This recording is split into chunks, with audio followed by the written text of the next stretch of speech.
Subculture Talk. I'm Pat626. I host Subculture Shock weekly on Twitch. And I love playing goth, industrial, darkwave, deathrock, EBM, and synthpop bands. And a band that I've been playing a bit of lately is Amulet. And today in the virtual studio, I've got Stephanie and Michael. How's it going, guys? Hello. Good. Doing great. Good. Thank you. How are you doing? I'm doing well. Good. Thank you for joining us. I love the background. Thank you. Yeah. These are one of our themes in our brand. Well, it's good because I actually, without even knowing it, used red and black for the flyer that I put together for the show. Actually, Pat, before we go any further, Yeah. I'm sorry, but I've got this little label up here, and we should get rid of that before we... Oh, I see no label. I already edited it out. Oh, you did? Perfect. All Yep. right, sorry about that. No, it's okay. No, I am somewhat of a videographer. Just don't tell any real videographers that, or they'll come and punch me. So, I hope not. so yeah, it's interesting. I would have actually thought, considering your album, The House of Black and White, that it would have been more of a black and white theme. Well, it is mostly black. Yeah. Yeah, well, you know, red is like a rock and roll color, I always sort of think, with black, but we like to mix red and black. It's our kind of our color scheme. You're not going to get any arguments from me on that one. Yeah, it's a classic color combo. Yeah, Stephanie's also capable of disappearing as well, by the way. That she is a Zoom witch. Yes. Zoom witch. That we're hashtag Zoom witch. We're going with it. Let's go. Yeah. All right. So I always like to start these interviews off with what I call the supervillain origin story. So, how did each of you get involved in dark music? How'd you get involved in listening to it and then eventually in making it? Well, do you want to get started? Let's see.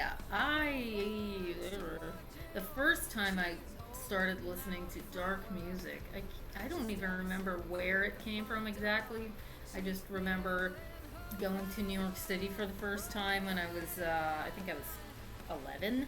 And I came home and I dyed my hair black, so I must have been scarred by something I saw there. And then I just I don't know, I started listening to dark music of the time. One of my favorite bands was Nine Inch Nails, and you know, all the things that came out of the mall goth genre, I liked all of them. So at the time I was listening to all of them, and legit not mall goth bands as well. Any of those, like Y2K bands.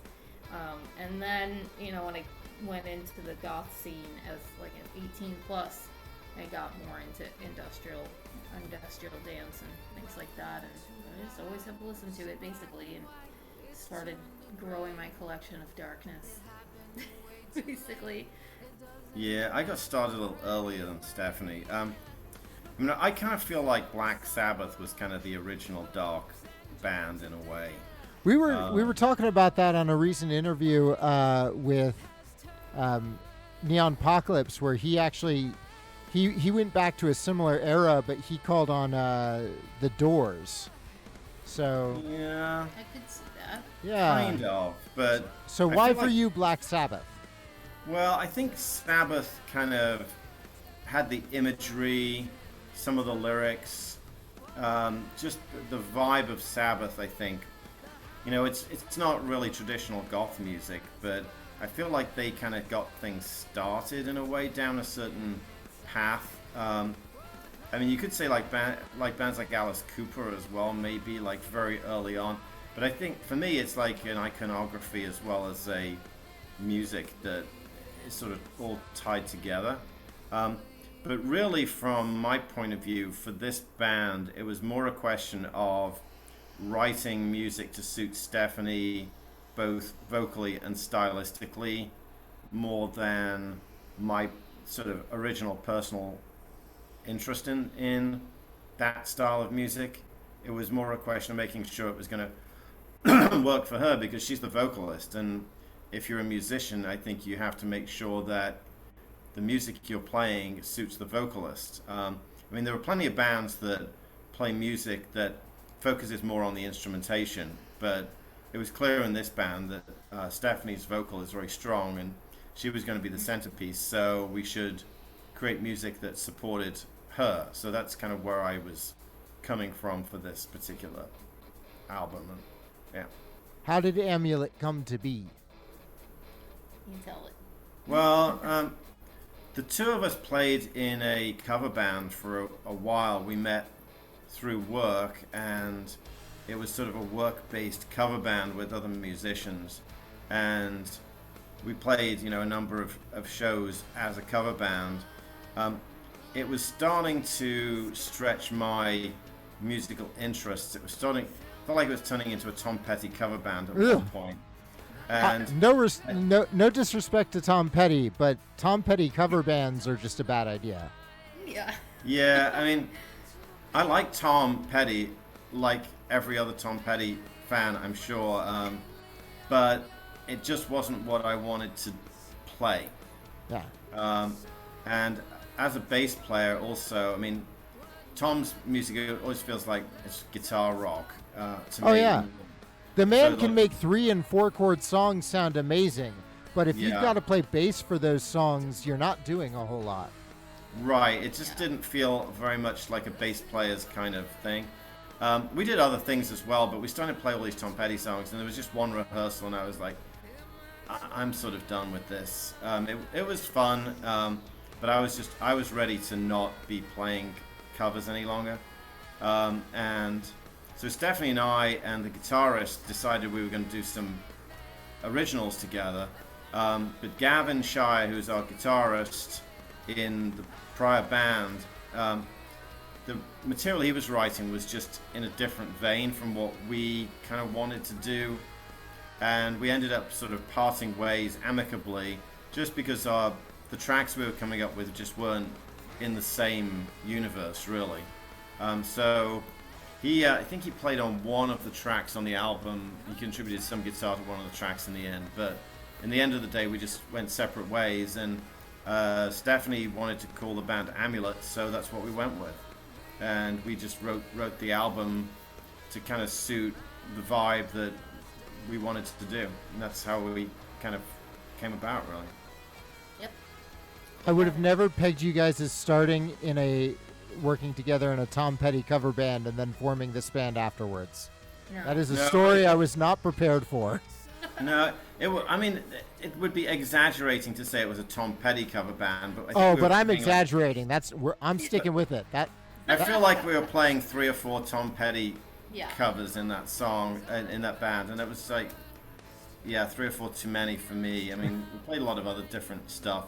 I mean, some of the stuff we played was fun, but no, we decided we had to write our own stuff. There's a huge difference playing and writing your own music, I've found. It just feels completely different as a musician and a performer. It just has no comparison for me. So I much prefer it. What's the difference? As someone who's only done vocals, I mean, I've programmed, but I've never actually played a lot of instrumentation live. So, what's the difference between playing covers and playing stuff you wrote? It's a good question, and I think I'm going to find it hard to answer that in any kind of quantitative way. It's more a feeling than anything. But there's just something that feels really different to me when you see people responding to your music. I mean, they're going to respond to, most cover bands, I guess, play there's the 100 best songs ever written. I mean, it depends on your version of it, but there's 100 cover band songs that are well known as the cover band songs, and the crowd is going to dance and respond to those songs. It's really different when you see people responding to your music. And to start with, I think you put yourself out there and you're not really sure how people are going to react. So it's a risk. You feel like you're taking a risk by, expressing your ideas. And they might not like them. So if and when people respond positively, it's much more of a reaffirmation of you as an artist and somebody who's created something, expressed something that you hope people connect to. When you see them actually connecting to it, it's a really different sensation from when you're playing a song that that everybody dances to, whichever song it is. So the stakes are higher, basically, because I would say so. It's more of a risk. Yeah, when you're in a cover band, if you don't play the song well, people aren't going to react to it. So when people are reacting to it, it's basically because you're playing the song well. It's a song that they love, and you're doing a good job with it. But now, when it's your own material, you still got to do a good job. But now, if people are reacting to it, they're reacting to you, not just to your ability, but to you as a musician. And and you as an individual person. I mean, the lyrics are personal, things that we've come up with.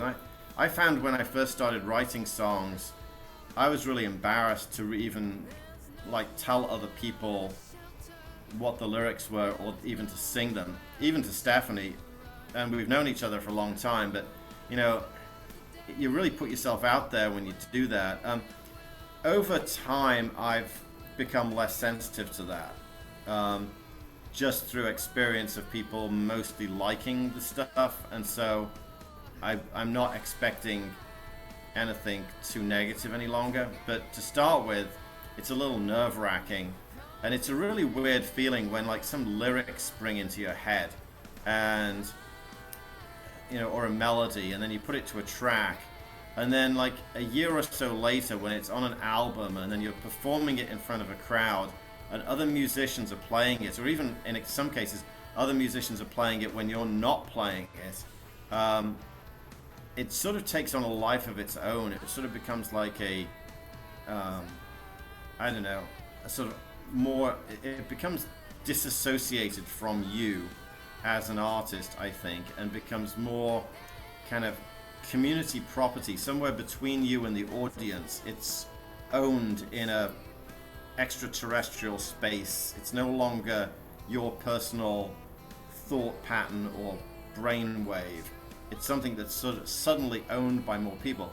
It must be very interesting for very, very famous songwriters to see their songs owned by the general public. That's another level again, but just seeing people at our shows dancing or reacting to our music, it's a very interesting process from coming up with something in your own brain, and sometimes I can hardly remember where the stuff comes from, where the lyric came from, or listen to a part I played on the album, did I actually play that? So I had to remember how I played it, especially the guitar parts and the keyboard parts. But was I asleep? Yeah, it's a very, very interesting thing. So yeah, it's quite rewarding though, especially if you get a good response to it. So going into the songwriting process, you said that you specifically wrote music that would fit the Stephanie's vocal style. So I know that both of you write lyrics for the project. Do the lyrics ever come before the music, or is the music always first? Well, the ones I write are always lyrics first, because that's all I don't play any instruments, so that's what I can do. But yours are more music first, right? Yeah, definitely in my case, it's always music first. A couple of times Stephanie kind of delivered a pretty much finished vocal and sent me the wave file, and it's like, okay, here it is, do something with this. And it was pretty much like an a cappella completed song. It was pretty amazing that she did that, particularly for Last Ditch. If you've heard the song Last Ditch. That's the one that I play usually on the show. Yeah. Yeah. My favorite song has gone backwards and forwards, but Last Ditch is always at or close to the top. And that was, I think, the first song that Stephanie wrote. And she basically said, here it is. And it was actually, the music for that was actually pretty easy to do. Witchfinder was the other one that she delivered, pretty much done. And it turned out that the music for that was much more challenging, for me at least.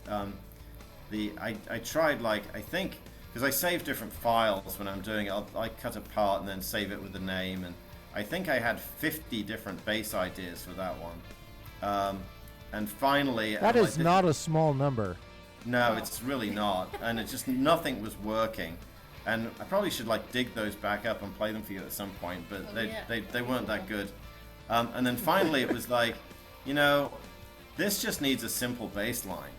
I'm just like really over complicating this thing, and just play the simplest rock bass line, and then it just there's some like embellishments to it that evolved into the dropout and other parts of it, but just ended up being like do do do do do do do do do do. It's like so simple, but the guitar carries the rest of the song as well, so it didn't need to have a lot of complicated bass in there.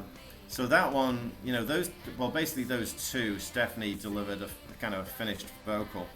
For everything else, I usually, because I mostly play bass, I like to start with the bass line, and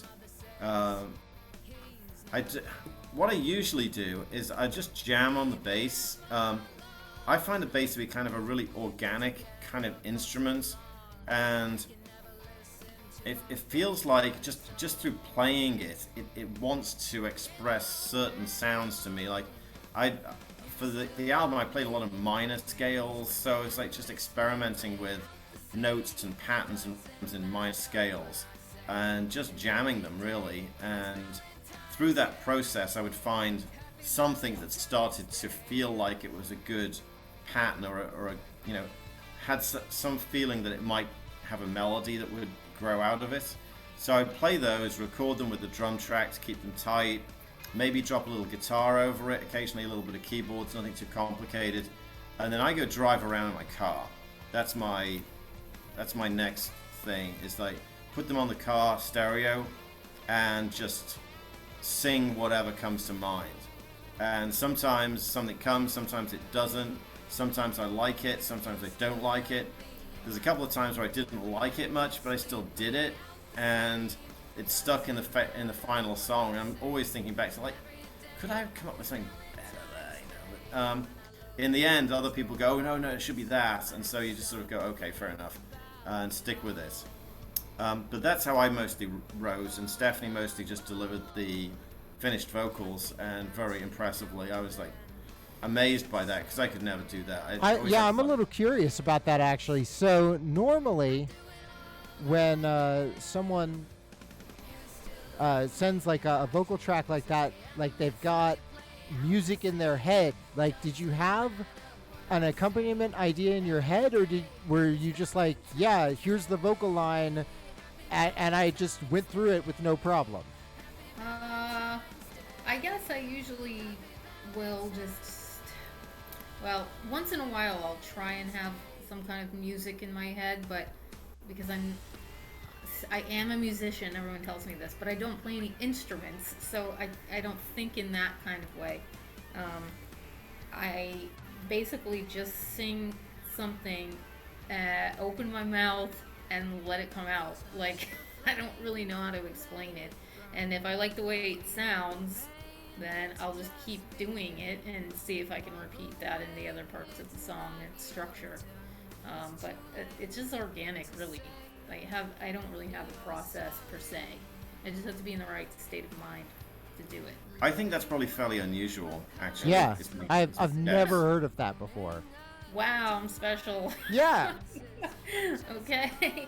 Well, yeah, that's basically what I do, which is probably one reason why we're trying to figure out how to work, like, literally together at the same time. And you work in a certain way, and I do this apparently weird thing. So. yeah, because most of the time during the album, I was in DC and Stephanie was in Dallas, Texas. Yeah, it was during COVID lockdown, so we were apart. Right. So this is a different experience going forward. Yeah, but now we can do stuff like kind of backwards and forwards. We already did one track which is finished and released like that, which is actually really different from the album. It's called Secrets and Lies. Right. And it's more like a kind of dark lounge kind of jazz feel, which Stephanie does some of that as well already. I knew that was something that she likes to sing. kind of more of a jazzy feel. And so we ended up just writing that, driving around. We went up to Salem, Mass to shoot video for one of driving around, going to locations, and I had a bass part, and we just sort of worked over that and came up with Secrets and Lies, and put in some saxophone from a friend of mine, BJ Simmons, who did a really nice job on the sax. Okay. And we wound up with a track from that. So we did start working together that way, so we got some experience doing that, and we're going to continue in that vein. It's like a goth Jessica Rabbit moment. Oh my God! You are speaking my language. Yay! Yeah, it's that kind of a feel. It's lounge, yeah, it's a slow loungy kind of jazz track with some nice saxophone and. Give it to me right now. It's on Bandcamp. It is on Bandcamp. It's on Bandcamp and Spotify. Yeah, we can give it to you. Yeah. When I got information for the interview, I was given the main album, and that alone is pretty killer. But getting to the goth lounge act, there needs to be more of that. I agree. I think we should do some more of it. Yeah, we should do some more of it, and I guess it'll have to find its way out of our brains somehow. I don't have another idea right now for that. It'll just have to come. It'll have to happen, or not. But hopefully it will. Hopefully we'll get at least one more of those. Because I think that I was pleased with the track. It's cool. I like the saxophone part. Cool. Yeah, and you'll see a different character in Stephanie's voice in that as well. Yeah. Well, I mean, you've already got like just the solid like goth rock songstress down. So. Oh, thanks. Cool. That makes me happy to So hear. I know that you kind of went with the style of music to fit the vocals. Were the lyrics then? Were you just, did you have a specific set of themes or a specific style in mind when you started writing the lyrics, or did you just write what first came to mind and saved it? Well, I thought that the musical style needed to be darker, so went with minor keys primarily, and so figured that at least for the songs I wrote, the theme should be at least conflicted in some form or fashion. And I mean, it wasn't a difficult time to feel conflicted, really. It's not. It wasn't the happiest time in recent memory, and we actually had a song called "Afraid," which we never actually put on the album. It never quite made it, but that was kind of summarized part of the whole vibe that was going on at the time. But I just sort of dug into kind of the two main dissatisfactions of my life, which are political dissatisfaction and relationship dissatisfaction, historically. So, there's plenty of material there. Yeah, endless amount. Yeah. The ones that I wrote, though, are like kind of more, I don't know, removed. A little bit more esoteric, maybe? Yeah, they're esoteric type of commentary about just things like dying and a little more abstract. Yeah, a little bit. Dying and witch hunting. Yeah. We also have another song called The Bauhaus, which is a bit different lyrically from everything else. We just became interested in the Bauhaus itself for a while. I don't know where it came from, but in this musical genre, Bauhaus is known as a band, but there isn't really much in the band that relates to the Bauhaus itself. And we were interested in the Bauhaus. Stephanie studies German, and it's a really interesting thing. I mean, it was an art school. It was a pretty kind of forward-looking art school, which blended style and function, possibly in the most sort of concerted way that those two things had been put together in human history. And a lot of the things that we have even today are influenced by the Bauhaus in ways that you might not immediately notice, like the size of doors, the height of ceilings, the height of chairs, how high off the floor chairs and desks and tables are. These types of things. So wait, there's like a that, Bauhaus standard of measurement? Yeah, I mean, that's what they did for a lot of their design. They started with like what would be the ideal size and function of things, and then they brought in what it should look like. And they did things like typefaces as well, and Paul Klee was there, so they had like the sort of fine art side as well. And then it was disbanded by the Nazis, and they spread across the world, many of them to different parts of the world.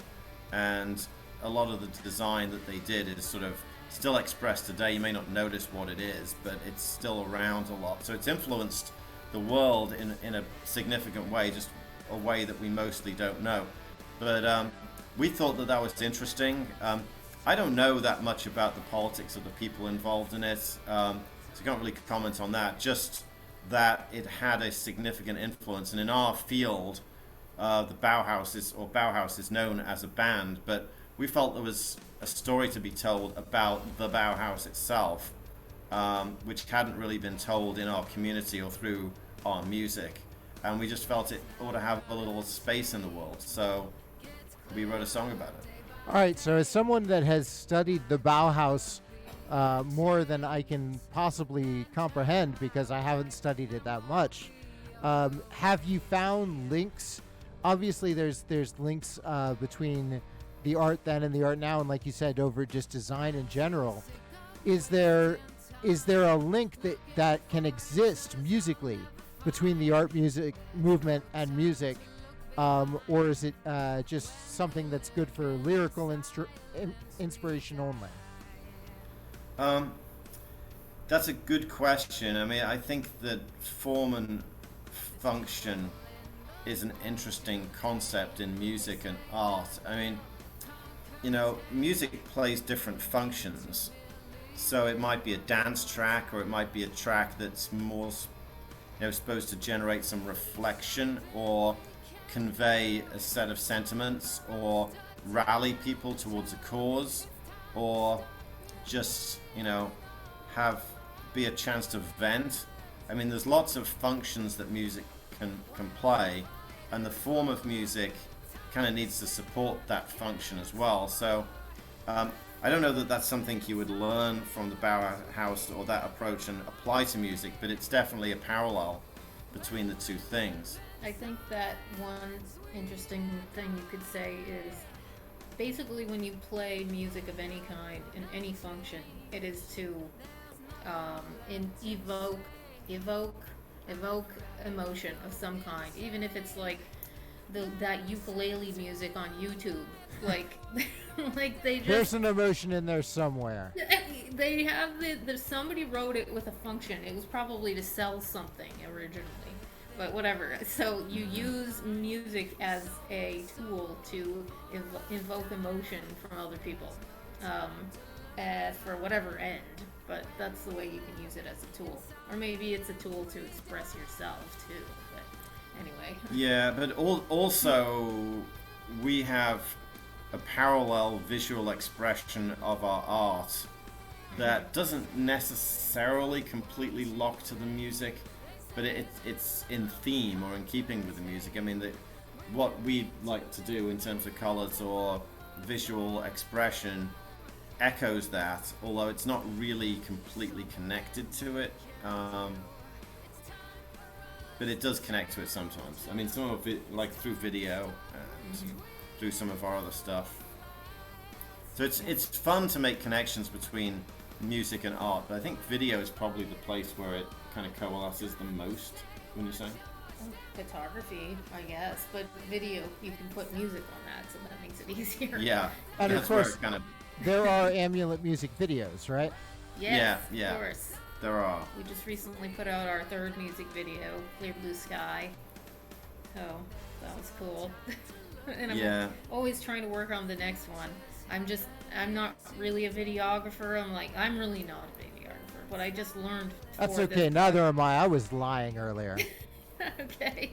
Yeah, I mean, we learned a lot of stuff for this project, Yes. but we figured out how to make music videos. Yes, So all the music videos were made by us. I did all the editing, and you did all the shooting pretty much. pretty Almost all much, of it. pretty Yeah, much, So, yeah. yeah. You did a little bit. We did a little bit of stuff, each of us, but the videos were fun. Yeah. It's a lot of work, but it was fun to do. So that brings an interesting question that I've never gotten to ask anybody. I always forget to. Sometimes when you watch music videos, it's very obvious how the video relates to the song, and sometimes you watch a video and the song and the video have nothing to do with each other. Which school of thought are you two in? Like, do you try to make the video match thematically at the very least with the song, or are you just doing an expression all your own? I'm pretty much trying to make them match, I think, right? Yeah, it doesn't have to be literally matched, but the theme and the emotion that we're going for with the song, I think, should go together, at least for our stuff. It feels more like the next. You really get more of the story if you watch the videos, and more insight into the song. Yeah, I mean, for Last Ditch, I mean, Stephanie's dragging a shovel around, so, you know, I mean, that's That actually, yeah. pretty connected to Ditches. It was funny, actually. We went to, we were working with our engineer and producer, Devin Spear, on the album, and he's also a musician. He'd done a video for one of his bands, and he showed it to us, and of course, it's got somebody dragging a shovel around in it, and it's like, what are the chances, like, of his video having somebody dragging a shovel? I guess people drag shovels in music videos, but they drag. It's easier than carrying it. But our shovel is like the perfect shovel. We had this perfect shovel. Yeah, it's perfect. It's got a really, really long handle, and it's really rusty. And if you're going to drag a shovel, It you has to want be a one with long, a really rusty long handle shovel. that's really rusty. Yeah. And we found the right one. Perfect shovel for a music video anyway, not Yes. necessarily for like shoveling the walk. It's terrible to use it, But it looks cool. but it's the right look, yeah. So we Yeah. had that. Aesthetically speaking, perfect shovel. Yeah. And when people see that video, what they won't know is that it was absolutely freezing cold. In January. And Stephanie was wearing, you know, not quite seasonally appropriate attire for that, No. necessarily. And she has to pour a glass of wine on herself. Yeah. Why would you do that? Why? You wanted me to. Well, wasn't it part of the... What was the narrative of why you did that? Because it's supposed to represent blood. Yeah, it was like... Because, like, one of the lines is, I can't heal till I see crimson. Oh, yeah, it was red wine, but I don't Yeah. think you can see that very well in the video. No, but we tried. Did it turn to winesickles? That's basically what happened. Yeah. And I started, like, screaming because it was just so cold. And Oh, we I had some bet. we had some passers-by who were worried about us at They that were point. concerned. They yelled, "Are you okay?" No, no, not at fine. all. Thanks. But, yeah, you were a trooper, but funny. it worked out good. The video came out really well, I thought, anyway. Yeah, it was good. It was fun. Yeah. And the Clear Blue Sky one was good too. I mean, it sounds like Clear Blue Sky sounds like a happy song, but it is far from. The video really helps tell the story of that one, I think. Yeah. I love Yeah. a good juxtaposition too. Mm-hmm. Yeah. I think you know what it's about, and then you're like, oh man, this is dark. You That's pay that's attention to the perfect. lyrics and you're like, oh, Oh yeah. oh. Yeah. It's quite turmoil ridden. Yeah. But we shot that one out at Asty Garden, Maryland, on the Oversound Vehicle Zone, which is really cool. You need to get a permit for it, and you need to have like a vehicle that can handle it, like a four-wheel drive with good clearance. But there's very few people out there, and so it's a great place. You can get away from other humans. It's tough to shoot videos at the beach without large numbers of people being in the video. That's why we went at night.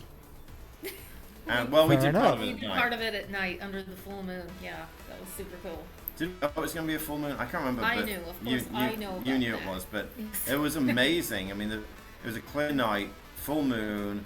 It was really like one of those nights so bright that you can like see everything clearly. just from the moon. It was really awesome. Yeah, so that was good. The next music video we're working on, I'm doing a music video for our remix for Last Ditch, which is done by Chris Hall of Stabbing Westward. More shovels? Right. Sorry? More shovels? That's a good idea. We should do a redo of the shovel. Maybe we need like a transformer like shovel, like something futuristic for this one.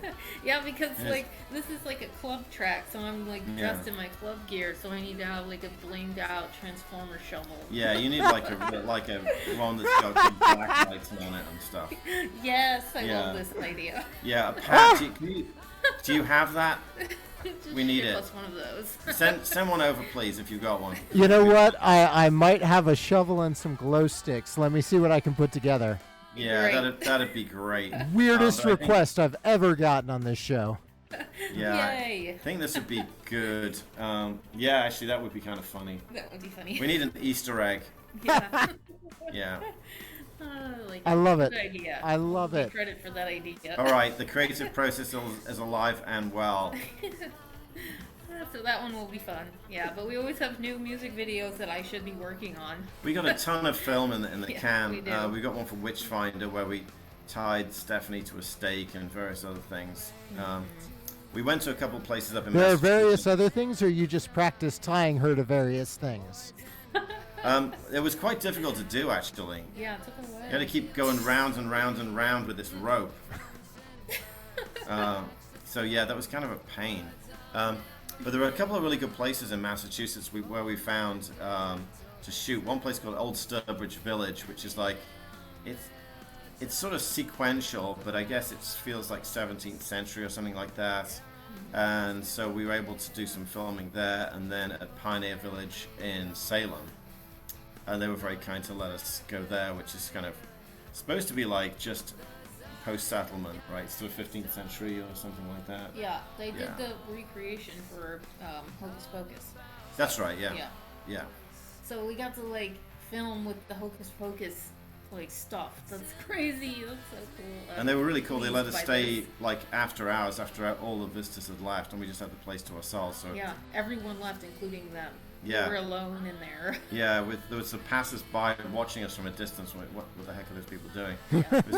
It was just us and the pumpkins and this huge, like really creeped out witch thing in the trees. It was really, that was freaky. That was cool though. Yeah, it was good. It was good. So that came together pretty, but we still haven't made the video yet. No, we want to put that one out more closer to. And we had a nice covered bridge at Sturbridge Village, and like lots of really cool stuff there. It was awesome. Yes. Yeah, the folks there were great. They were really helpful.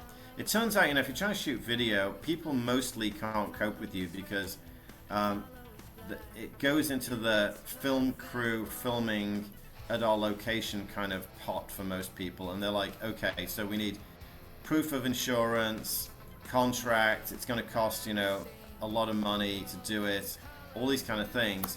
But then you say, well, if I was here with just like an iPhone filming, and they're like, oh, you can do that anytime you want. But we always fall right in between those two things. We're not like a professional commercial crew, but we're a little step up from using an iPhone. And, we're gonna have a little bit of equipment, but it's not, and we don't have a budget. I mean, we're not making any money out of this, so it's a bit tricky. Wait, So what is only this money you speak of? Yeah, so it's only the people who get it who we can really work with, because we can't. I think the wharf in DC want to charge us $700 to do one shot, and it's just like it's a non-starter. We couldn't do that. But the people at Pioneer Village and Sturbridge Village really were cool. They got it. They charged us a little bit, but really not too much, and they really helped us out.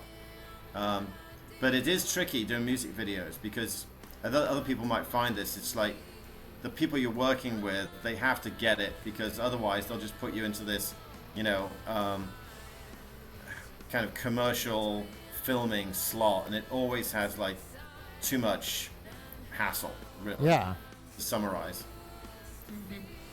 That's kind of true for all music stuff.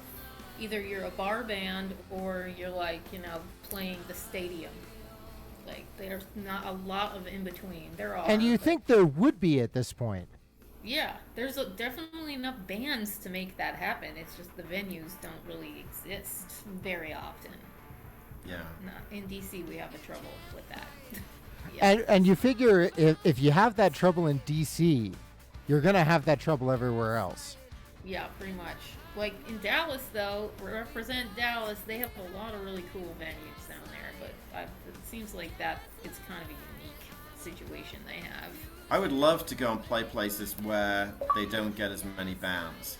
But unfortunately, it turns out it's really expensive to travel, and you can't really expect to make much money from those kind of shows. I mean, a lot of venues like pay $200 or $500 or something like that. And it's like we have a 6-piece live band, and you just can't get people to the show for that. You have to pay it out of your own pocket, essentially. You might get a slight subsidy towards it, but it's really not economically viable. And it's probably true for most bands until you get to bands that have got much bigger names, and that's a smaller portion. So it's tough, actually. It's a challenge, but I think we're going to go down to Texas in October, so we're going to mostly pay for that ourselves because it's going to be fun. Yeah. So We're going to be playing in Dallas and Austin. Dallas and Austin, yeah. Yay. That'll be fun. Well, that sounds exciting. Yes, definitely. Cool. So Yeah. we have 2 more shows near us. One in Richmond, Virginia, and one in DC. Yeah. In July and August. August 27th, Pie Shop DC, and July 22nd at Fallout in Richmond. Huh. I might have to go to that one. That's about 2 hours from me. Oh, Yeah, cool. you're in Charlottesville, right? I'm in Waynesboro, which is about another 30 to 45 minutes west of Charlottesville. Oh, okay, all right. Yeah, I used to live in Charlottesville. I played in one band in Charlottesville for a couple of years in the mid '90s. Which one? It was called The Secret. Okay. We used to play. Used to be a big club called Tracks, which Yep. I don't think is there any longer. No, it's not there anymore. No, I used to go there, and there was a music resource center above that. That's where my band practiced. Oh, funny. Okay. Yeah. Yeah. So we used to play a place called the Outback Lodge and Yep. Tracks. I have done many. There used to be a goth night at the Outback Lodge, actually. Really? Man. Yeah. Wow, I didn't know that. Too bad. So basically, it was at the basement of a sushi restaurant, and then once. Oh, that was Tokyo Rose. Yep, and then after we left that, because the owner moved, we then went to the Outback Lodge. Oh, really? I didn't know that. I played Tokyo Rose as well That's funny. back in the day. Yeah, we only Yeah. had one show there. That's all It was you fun, need. though. That place is memories. Yeah, it was memories for me because right when we played it, the week prior, 2 members of our band quit. Oh no! So we basically went in there with a drummer that I'd not rehearsed with, and we scarfed up a lead guitarist that night. There was a guy, I'm trying to remember the guy's name. I can't. Feeling it was, I don't think it was Andy, but anyway, he had another band that played around town a lot, and I actually had to drive and find him. And I found him in the middle of a rehearsal, and I said, "Look, you got to come with us. We've got a gig. We need you." And he'd never played with us before, and we just told him the key of the songs, and he actually did really well. And I was really kind of, I was in a mood because the other 2 guys had left, and we just played this angry, powerful, high-energy show, which was actually ended up being really good. That sounds amazing. That worked Yeah. out well. It was fun. I don't think anybody realized that only 2 of us had ever played together before. The drummer and the lead guitarist had never played with us. But it all worked out. Tokyo Rose, back in the day. That place was magical. Yeah, it was great. Is it still going? Oh no! I mean, the restaurant might be there. I haven't been back. I've only been to Charlottesville twice in the past couple of years, but they definitely weren't doing music for a long time. Oh, yeah. Yeah, once that sushi left, it kind of stopped being that. Oh, okay. All right.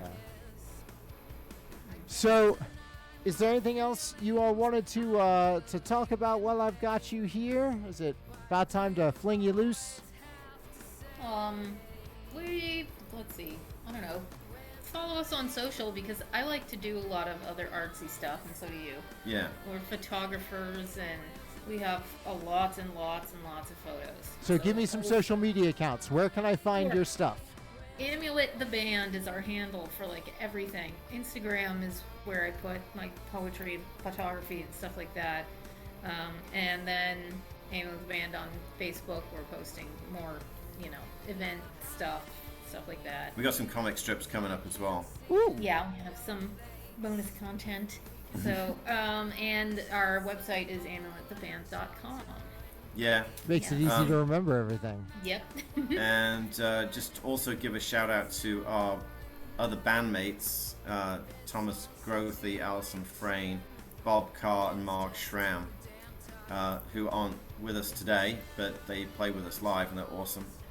And Okay, also, good. For a second, it sounded like they had just died. I hope not. It did sound like that. I hope not. We have shows to do. Yeah, because Get the Ouija board they still need to show up on the 22nd of July and the 27th of August, so they better have it. But it's a kind of gothy thing to think, so I'm in full support of that As long as they idea. can still play, it's fine. Yeah, yes. The undead of Amulet would be great. But I'd prefer them to be alive because they're cool people. Yes, so that's probably it. We're always working on new stuff and posting on there all the time. So come and hang out. Oh yeah, and we have a remix album coming out at some point, right? Oh, yeah. really? Yes. So we had Chris Hall from Stabbing Westward, Grendel, Stephen Archer from Eagle Likeness and Stoneburner. Yeah.